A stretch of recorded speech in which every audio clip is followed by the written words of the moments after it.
ఇక్కడ ఒకసారి చూస్తే మాచర్లలో ఒక మారీచుడున్నాడు.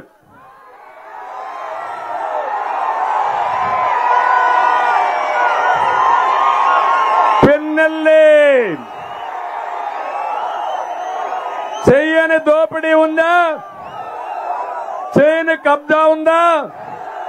గ్రనైట్ లారీలు మాచర్ల దారిలో వస్తే ఈయన కట్టాలి కదా, కప్పం కట్టాలా లేదా? కప్పం కట్టకపోతే మాచర్ల దాటవు. వీళ్ళ అబ్బ సొమ్ము మాచర్ల. తమాషా అనుకుంటున్నారు మీరు. అంటే జగన్ నీ ఎమ్మెల్యేని ఎస్సీ ఎమ్మెల్యేలు మార్చడం కాదు, మారీచుడు ఇక్కడ ఉన్నాడు. పిన్నెల్లిని మార్చు, నీకు చేతనైతే ట్రాన్స్ఫర్ చేయి, నీ వల్ల అయితే.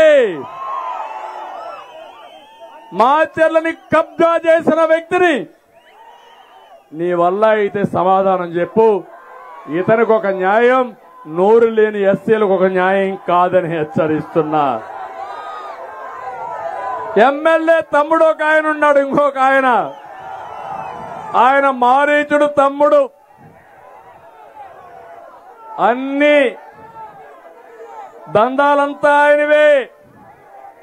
బెల్ట్ షాపులు, అక్రమ మద్యం, రేషన్ మాఫియా, తెలంగాణ నుంచి సాగర్ నుంచి. ఏం తమ్ముళ్ళు, ప్రతిరోజు దొంగ మద్యం వస్తా ఉందా లేదా? అమ్ముతున్నారా లేదా? ఇక్కడ ఏం పీకుతున్నావయ్యా జగన్ నువ్వు? ఏ గాడిద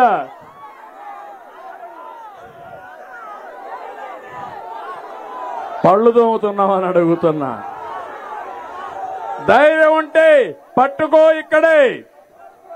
అంతేకాదు, మాచర్లలో 140 ఎకరాల భూమి కొట్టేశారు. వినాయక్ గుడి 7 ఎకరాలు మింగేశారు. వెల్దుర్తిలో 30 ఎకరాల ప్రభుత్వ భూమి వెంచర్లేసి అమ్మేశాడు. చెప్తున్నా, మీ భాగోతాలన్నీ నా దగ్గర ఉన్న చిత్రగుప్తుడు మారిగా లెక్కలన్నీ వేస్తున్నా, రాస్తున్నా.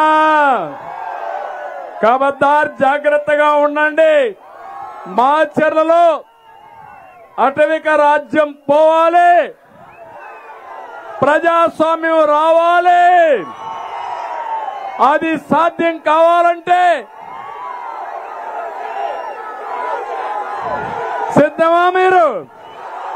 భయపడతారా మీరు? ఇంకో పక్క